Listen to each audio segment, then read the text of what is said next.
안녕하세요. 이번 시간에는 회복 탄력성에 대해서 알아보겠습니다. 안녕하세요, 여러분. 이번 시간에는 평소 감정에 지배당하지 않고 나 자신을 잘 돌보려면 어떻게 해야 하는지, 어떤 마음의 힘을 어떻게 길러야 하는지에 대해 배워보는 시간을 가지겠습니다. 1. 어려움을 딛고 일어나는 힘, 회복 탄력성. 2. 회복 탄력성의 평가. 3. 회복 탄력성의 바탕. 4. 회복 탄력성의 열쇠의 순서로 강의가 진행됩니다.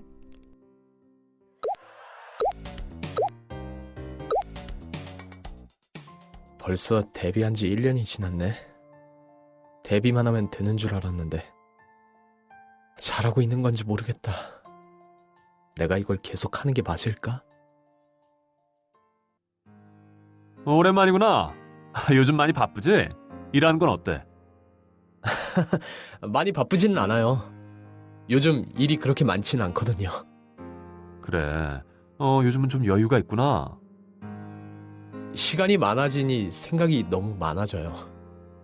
데뷔만 하면 다 잘 될 줄 알았는데 요즘은 방송에 한번 나가기도 쉽지 않아요. 멤버들도 다들 예민해지고 의욕도 많이 떨어지고 제 평생 꿈이 가수였는데 막상 현실이 되니 내가 가수가 되고 싶어 했던 게 맞았는지 혼란스럽고 집 밖에 나가기도 싫고 어떨 때는 살고 싶지 않다는 생각이 들 때마저 있어요. 삼촌이 부러워요. 이렇게 자리 잡고 안정적으로 지내고 있는 삼촌이. 민호야, 지금 힘든 시기를 겪고 있구나. 네가 얼마나 가수가 되고 싶어 했는지, 얼마나 노력했는지는 내가 잘 알고 있지. 생각만큼 일이 잘 풀리지 않으니 얼마나 속상하겠니. 네 이야기 들으니까 옛날 생각이 나는구나. 너도 알다시피 나는 아버지가 일찍 돌아가셨어. 잠시 방황하기도 했지. 지금 생각해보면 그런 나를 믿고 기다려준 어머니에게 정말 감사해. 대학까지 가서 우연히 연극 동아리에 들어가게 됐는데 연기라는 게 내가 생각한 것보다 너무 재미있는 거야. 이렇게 재미있는 일을 평생 하고 돈벌이도 할 수 있으면 좋겠다는 생각으로 대학 졸업과 동시에 배우 일을 시작했어. 그때도 어머니는 내가 하고 싶어하는 일을 그냥 지지해 주셨어. 나중에 결혼도 하고 예쁜 딸도 태어나고 정말 희망이 넘치던 시기였지. 제가 데뷔했던 시기에 그랬어요. 모든 게 다 잘 풀릴 것 같다는 생각이 들었거든요. 그런데 일로 하는 배우는 동아리 활동과는 좀 달랐어. 나 때문에 우리 아내가 마음고생을 많이 했어. 배역은 잘 들어오지 않고 경제적으로 너무 어려웠지.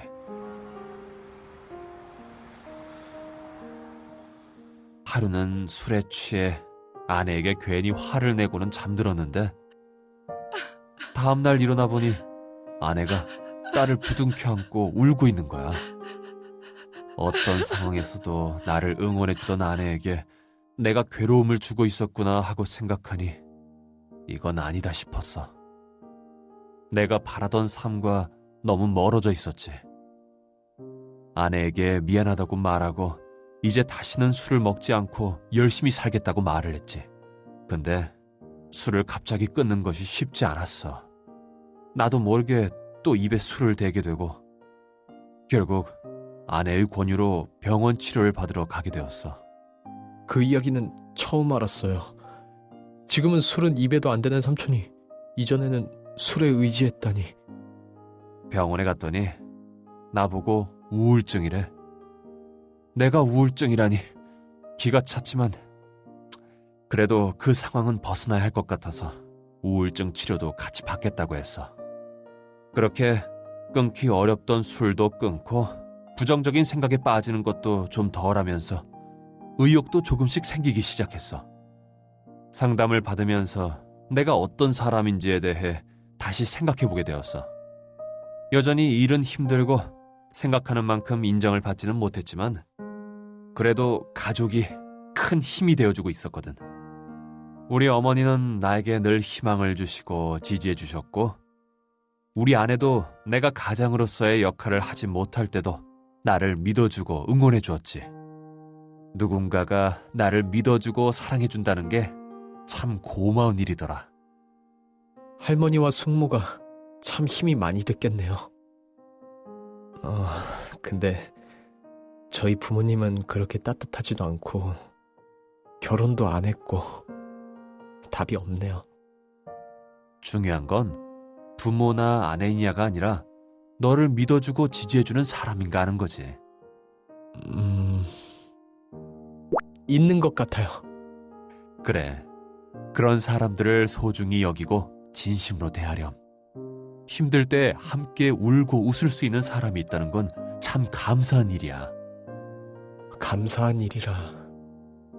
그렇군요. 그리고 울적할 때 다시 술을 마시거나 기분 내키는 대로 행동하지 않았던 것도 참 다행이었어. 기분이 우울할 때는 뇌도 변해서 상황에 대해 명확한 판단을 하기 어려워지고 나에 대해, 나를 둘러싼 세상에 대해, 그리고 미래에 대해 부정적으로 생각하게 되는 문제가 생긴다고 해. 나도 스스로의 능력을 부족하게 보고 나를 인정해주지 않는 세상을 원망하고 그 상황에서 벗어날 수 없어 불행한 삶을 평생 살 거라 생각했었던 것 같아. 그런데 너무 우울해서 들여다보고 싶지 않은 내 마음속을 구체적으로 느껴보기 전에는 내가 그러고 있다는 걸 몰랐어. 평소 좋아하던 조용한 음악을 틀고 그냥 느껴봤어. 내 진가를 몰라주는 세상에 대해 화가 나고 주변 사람도 원망스럽고 다 끝내버리고 싶은 건가? 그런데 이렇게 주저앉아 있는 내 자신도 싫은 거구나. 유명세나 인기는 내가 바꿀 수 있는 건 아니야. 유명하지 않은 배우면 어때? 다시 나아가는 게 중요하지. 그럼 지금 내가 할 수 있는 건 뭘까? 연극이든 뭐든 작은 거라도 다시 시작해보자. 그렇게 연기를 계속했는데 경제적으로는 여전히 힘들었지만 도움이 됐어. 그냥 내가 이 일 자체를 엄청 좋아한다는 생각이 들었거든. 일이 힘들고 현장 분위기가 안 좋을 때도 있지만 그 와중에도 일의 즐거움을 느끼는 순간이 있었고 그것 자체가 난 참 좋았지. 내가 하고 싶었던 일을 이어나가는 것은 내가 우울한 감정에 휩싸이지 않고 현실에 집중하며 삶의 균형을 유지해주게 하는 것 같기도 했어. 힘든 마음이 들 때 피하지 않고 내가 느끼는 감정이 뭔지, 원하는 게 뭔지 마주하는 거군요. 그리고 내가 할 수 없는 건 받아들이고 할 수 있는 것에 집중한다. 이론은 알겠는데 저도 할 수 있을까요? 물론이지. 노래나 춤을 연습하면 실력이 느는 것처럼 내 마음에 귀 기울이고 행동하는 연습을 하면 마음의 근력도 늘어나거든. 삼촌, 너무 고마워요. 저는 삼촌의 여유로운 모습만 알고 있어서 과거에 힘들었던 시기가 있었을 거라고 생각하지 못했어요. 그런 힘든 시기가 있었지만 극복하고 나서 현재가 됐다는 이야기를 들으니 희망이 생겨요. 오늘 너무 큰 도움이 되었어요. 고마워요.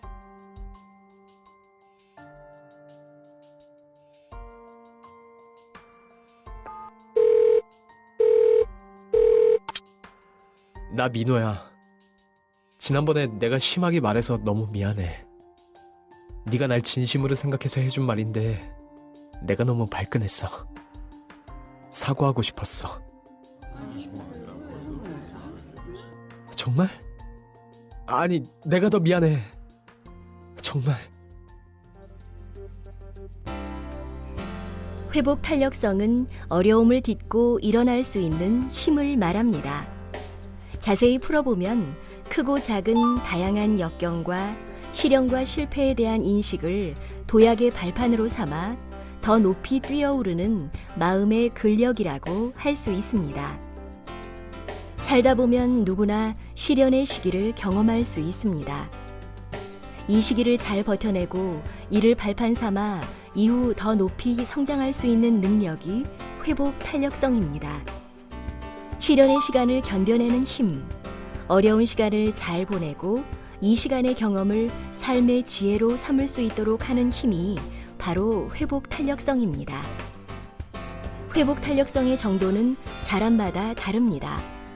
자신의 감정을 잘 통제할 수 있고 충동적이거나 쉽게 동요하지 않고 꾸준히 자신의 일을 해나갈 수 있으며 주변 사람들과 안정적이고 지속적인 관계를 잘 맺고 내 삶에 대해 감사하고 만족하는 마음이 크다면 회복 탄력성이 매우 높으며 마음의 근력이 상당하다는 것을 의미합니다.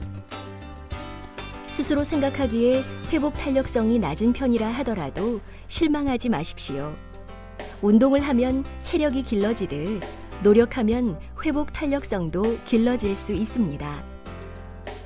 미국 하와이 제도의 섬 중에 카우아이라는 섬이 있습니다. 1950년대에 카우아이 섬은 미국 본토에서 가장 멀리 떨어진 열악한 환경의 땅이었습니다. 척박하고 외딴 섬의 환경에서 많은 주민은 지독한 가난과 질병에 시달렸습니다. 많은 주민이 알코올 및 마약 중독에 시달리고 있으며 범죄가 만연하여 교육도 제대로 이루어지지 못하였습니다. 이러한 환경의 아이들이 10년, 20년, 30년 뒤에 어떻게 성장해 나가는지를 보았던 연구가 있습니다. 연구 결과 전체 아이의 3분의 2는 불행한 환경을 극복하지 못하고 정신병원과 청소년 교화소를 들락거리는 문제 청소년으로 자랐습니다. 그런데 뜻밖에도 나머지 3분의 1은 좋은 환경에서 자란 보통의 청소년과 비슷하거나 더 안정적으로 성장하고 있었습니다. 이렇게 성장한 아이들에게는 공통점이 있었는데요. 바로 무조건적으로 이해해주고 받아주는 사람이 있었고, 이러한 사랑을 바탕으로 성장하고 자존감을 형성해 나갔으며, 더 나아가 그 사랑을 바탕으로 타인에 대해 긍정적인 마음을 가지며 그들과 안정적인 관계를 맺어나갈 수 있었던 것입니다. 불우한 환경 속에서도 잘 자랄 수 있었던 아이들이 공통적으로 가지고 있었던 이 능력을 회복 탄력성이라고 보았고, 그 핵심은 안정적인 인간관계에 있다고 보았습니다. 애니메이션에서 상준과 어머니, 상준과 아내와의 관계는 이러한 상준의 회복 탄력성의 근간이 되었을 것으로 보입니다. 힘든 상황에서도 늘 이해해주고 받아주는 대상이 있다면 이미 좋은 자존감이 형성되어지고 있을 테니까요. 자기가 받은 사랑을 다른 사람에게 나눠줄 수 있게 됩니다. 자신을 늘 이해해주고 받아주는 대상이 없다 하더라도 실망하지 마십시오. 지금부터라도 마음의 문을 열고 받아주는 대상을 만들어 보면 됩니다. 사람이면 좋겠지만 어렵다면 반려동물도 좋고 자신이 좋아하는 운동이나 취미도 좋습니다. 회복 탄력성의 첫 번째 열쇠는 바로 자기 조절 능력입니다. 압박과 스트레스 상황에서도 평온한 감정을 유지하고 긍정적인 감정을 스스로 불러일으켜서 신나고 재미있게 일할 수 있는 능력을 말합니다. 또한 충동 조절 능력도 있습니다. 기분에 따라 행동하지 않고 마음을 자제하고 인내하는 능력, 스스로 동기를 부여하여 조절하는 능력을 말합니다. 상준이 힘든 와중에도 순간이나마 일의 즐거움을 느끼려고 힘든 상황에서도 하고 싶은 일을 이어나가는 것은 이러한 자기조절 능력을 이용한 예입니다. 이러한 능력은 부정적인 생각이나 우울한 감정에 휩싸이지 않고 하고 싶은 것을 하고 살아가고 싶은 삶을 이어나가게 하여 삶의 균형을 유지하게 합니다. 어떤 연기자가 비중이 없는 역할을 하고 싶을까요? 상준 역시도 비중 없는 역할을 하며 대기만 해야 하는 상황이 좋지만은 않았을 것입니다. 하지만 일의 즐거움, 일을 더 잘하고 싶은 마음 등의 내적 동기를 생각하며 싫은 소리를 한다거나 일을 포기한다거나 하는 충동을 억제하고 묵묵히 기다립니다. 뿐만 아니라 문제를 정확하게 이해하고 분석하고 객관적으로 조망하는 문제 해결 능력도 자기조절 능력 중에 하나입니다. 상주는 자신이 알코올 중독, 우울증 상태임을 받아들이고 이를 해결하기 위해 전문가의 도움을 찾기도 하였습니다. 자신의 상태를 정확하게 이해하고 받아들일 수 있는 것도 높은 자존감을 요구하는 일입니다. 그 상태가 맞다 아니다로 싸우지 않고 있는 그대로 받아들이며 자기가 할 수 있는 해결책을 찾아냅니다. 이런 모습이 상준의 회복 탄력성을 보여주는 모습인 것이지요. 자기조절 다음으로 회복 탄력성의 열쇠는 바로 대인관계 능력입니다. 타인을 공감하고 소통하고 연결하는 능력이 이에 해당합니다. 첫째로 공감 능력은 다른 사람의 생각이나 느낌을 알아차리고 이를 함께 경험하는 능력입니다. 이를 위해서는 자신의 감정을 먼저 경험하고 파악하는 것이 필요합니다. 상대의 표정과 목소리에서 감정이 드러나기도 합니다. 둘째로 소통 능력입니다. 소통 능력은 인간관계를 진지하고 오랫동안 유지하는 것에 중요합니다. 다른 사람이 나를 어떻게 볼지 지나치게 신경을 쓰는 것은 도움이 되지 않습니다. 적당한 자신감과 적당한 겸손함이 필요한 자세입니다. 세 번째, 대인관계의 능력은 자아 확장력입니다. 나 자신이 다른 사람과 연결되어 있다고 느끼는 것을 자아 확장력이라고 합니다. 민호가 어려움을 겪고 있는 상황 중에 하나는 멤버와의 사이가 좋지 않은 것도 있습니다. 하지만 사람은 다른 사람과의 관계 속에서 존재의 의미를 찾게 됩니다. 대인관계 문제에 있어서 공감과 소통을 통해 관계를 회복하는 것은 자아를 확장하여 회복 탄력성을 가지게 하는 중요한 요인입니다. 상준의 조언을 듣고 민호는 용기를 내어 멤버에게 사과의 전화를 겁니다.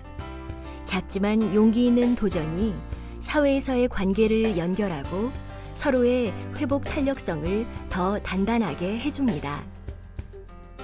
주변 사람들과 공감하고 소통하는 능력은 중요한 순간에 타인을 살릴 수도 있습니다. 사람은 다른 사람과의 관계 속에서 존재의 의미를 찾습니다. 이런 관계로부터의 고립은 존재의 소멸을 생각할 만큼 괴로움을 유발할 수 있습니다. 이렇듯 다른 사람과의 관계는 한 사람을 소멸시킬 수도 정신적으로 충만하게 만들 수도 있으며 그 관계를 이어나가고자 하는 과정 자체에서 새로이 희망은 만들어질 수 있습니다. 다시 나를 지키는 힘으로 돌아옵시다. 자기조절 능력과 대인관계 능력을 향상시키기 위해서는 상황에서 내가 해볼 수 있는 것에 대해 긍정적으로 바라보는 꾸준한 연습이 도움이 됩니다. 실수를 알아차리되 두려워 말고 다시 도전하기. 일상 속에서 행복을 찾아내기. 자신의 감정을 발견하고 이에 집중하고 이용하기. 작은 일에도 감사하기. 규칙적으로 운동하기를 습관화한다면 이는 긍정 회로를 형성하여 자기조절 능력과 대인관계 능력을 키워주는 힘이 됩니다. 회복 탄력성이란 어려움 속에서도 딛고 일어서는 힘을 말합니다.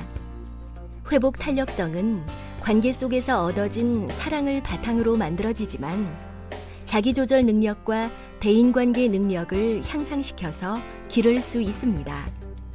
생활 속에서 긍정성을 높이는 것은 이에 도움이 됩니다.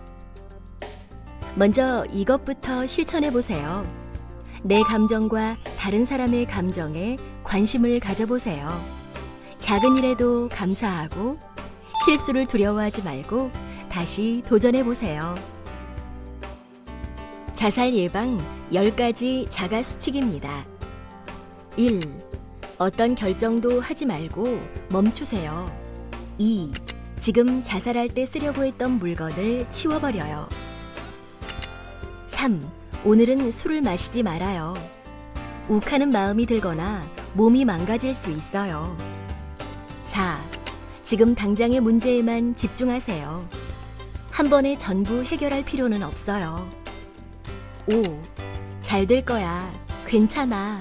나도 괜찮은 사람이야. 라고 스스로에게 힘을 주는 주문을 외워요. 6. 나를 사랑하는 가까운 사람들을 기억하세요. 7. 당신을 도울 수 있는 가까운 사람에게 전화하세요. 그리고 말하세요. 8. 혼자 있지 말아요. 누군가와 함께 해요. 9. 지금 바로 가까운 병원 응급실에 가거나 보건복지 콜센터, 생명의 전화에 전화하세요. 10. 정신건강 전문가를 만날 약속을 지금 예약하세요. 혹시라도 당신이 심한 감정적 고통에 휩싸여 극단적인 생각이 지속된다면 이 자가 수칙을 기억해 주시길 바랍니다. 감사합니다.